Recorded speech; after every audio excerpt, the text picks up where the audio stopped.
Good afternoon. It was a good start out there today. It's nice to finally be out practicing with the team, moving towards our 2013 season. I think I would tell you what I told the team every time we go out there for the first time, whether it's in the spring or the fall. I'm always reminded of how hard it is to play good football. Offense, defense, special teams, all the details that are involved.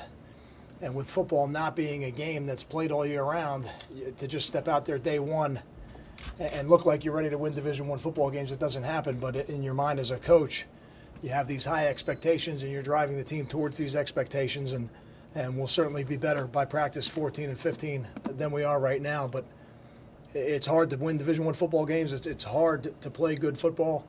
And we've got a lot of work to do to make sure we give ourselves an opportunity to do that next year. Questions? I was going to say, just for day one this year compared to day one last year for you, how much more is it confident feeling going for what you did last year? It's certainly a different feeling. I think any time you do something for the first time, there's always a little bit of anxiety about what it'll look like and how everything will run. And now that we've done it for a full year, other than integrating the new coaches into it, it felt very similar to what it felt like at the end of last year, and it was good to see the younger players out there, running around. It's tough to really make any evaluations until you put some pads on and have a few days in the pads, but it was good to see those guys moving around out there, and you saw some of those younger guys on offense struggle with the formations and the shifts and the motions and getting lined up, but that'll all come. I don't have a concern about that. That'll come. Is there anything particular that kind of stuck out to you? I know it's only first day. I thought the energy level was really good, and I think when you lose a group of players who had the type of presence that group had last year, it wasn't a concern more than a curiosity to see how the players would react to that. I think the best teams that I've been a part of have been player-driven in that respect. I think if the coaches are constantly prodding to get that to happen, it's not really what you want. But I thought the players drove that today. I thought the players were vocal. I thought the players cheered each other on. They had a pretty good time ribbing each other when they felt like they made a good play, although it's one of those things, again, until the pads go on, it's not really football. But I thought that energy level and the communication and the excitement to be out there day one was good. Kyle, if it's tough to evaluate till they get pads on, what kind of things are you just looking for other than energy today? Really precision, and I think the things that you can evaluate, and more so on film than out there with the naked eye, is certainly the footwork, the location of the ball at the quarterback position. I think is something we'll be a lot better at in a couple practices than we were today, and that'll help. I know there were a couple of turnovers in the practice that I think the location of the ball can correct, and I heard that word used quite a bit out there on the field by Coach Spence and Coach Prince. And I think as they practice a couple times here, that will certainly get much better, more precise, to use the correct word. Those things I think you can evaluate. The other things, the blocking and the playing off blocks and the tackling, that'll all come and really be valued more than anything else in the scrimmages than a scripted practice, but we'll certainly be able to evaluate them better when we put the pads on as well. How much of an adjustment do you think Gary will have to go through with a new offensive coordinator? I don't think there'll be much of an adjustment at all. I think for all those quarterbacks, although the coordinator is different, the language is the same, the system is the same, the passing concepts are the same, the reads are the same.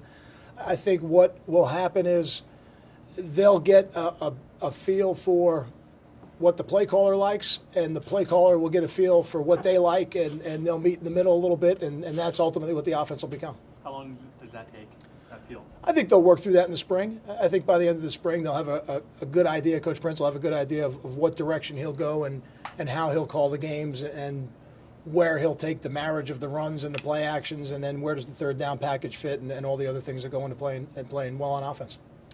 Kyle, is the spring more for positioning for the summer to win jobs, or can jobs be won now?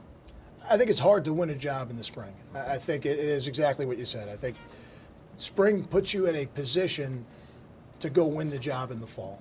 It's certainly more so than anything else at positions where there's no returning starter at all, like one of the linebacker spots. We're looking for that third linebacker. I feel very comfortable that Jamal Morrell has played at a high level here, and I feel that Kevin Snyder has played at a high level here. Kevin had the misfortune of playing behind some very talented football players where he might have played a little bit more. But that other spot, it's going to be hard for me to say coming out of spring that we know exactly who that's going to be. I wouldn't say it couldn't happen, but I think it'll be more setting up the depth chart as we go into fall training camp. Is Kep going to be moving back and forth between Mike and the Will?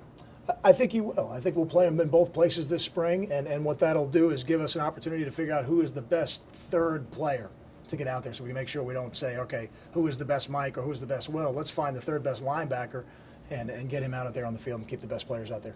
What can those redshirt freshmen bring to the table at linebacker, like Steve and Quanzel, that would enable one of them to maybe take that third spot? I think they're gonna have to be great communicators, and then they're gonna have to make plays. I think every quality system on offense and defense should put its players in a position to make a play. And then when they're one-on-one, whether it's in the run game fitting the right gap or it's in the pass coverage of being in the right place to knock a ball down or get an interception or to make a tackle in space if something does break down, those will be the things that we'll evaluate. Now, was there a message to the team as they took the field today, kind of coming off of last year and the program that you want to build here? The message here is I think very consistent. What we're looking for players who now would play a tough brand of football. We're going to run the football and we're going to stop the run. We're going to protect the football and we're going to take it away. And then we're going to play at a high level on special teams. Those things are going to be at a premium all the time here at Rutgers. And then we're looking for the players who can play at a high level on the most consistent basis, because inconsistency is frustrating for coaches, but in a much worse way, inconsistency is catastrophic for a football team. And then we're looking for players who have very high expectations, both of themselves and the program. And I think those are the players that we'll win championships with. What do Garif and PJ bring at quarterback, and how do you anticipate that competition shaking out this spring? They bring some experience that the other guys at that position don't have at the college level, although neither one is a returning starter. So that is certainly an advantage for them. And I think they both have, although a little slightly different skill sets, they both have the ability to play at a high level within our system. They're both working towards being complete players, being able to play in the run game, being able to cover one-on-one, man-to-man in the coverage structure. So the rest of that, what they bring, will be determined really over the next 14 practices. Kyle, could you just touch again on the Sandy relief and how you're trying to bring attention and what the feedback has been from your kids and other people yesterday? Well, the feedback coming off yesterday's announcement has been very positive. And really for us, it's no more complicated than wanting to keep this issue out there in front. And it's something that it didn't get solved overnight, and it's not going to get solved by our spring game.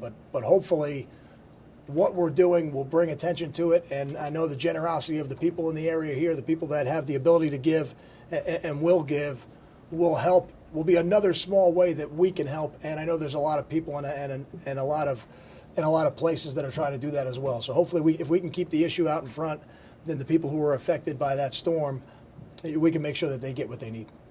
Thanks, Kyle. Thank you. See you.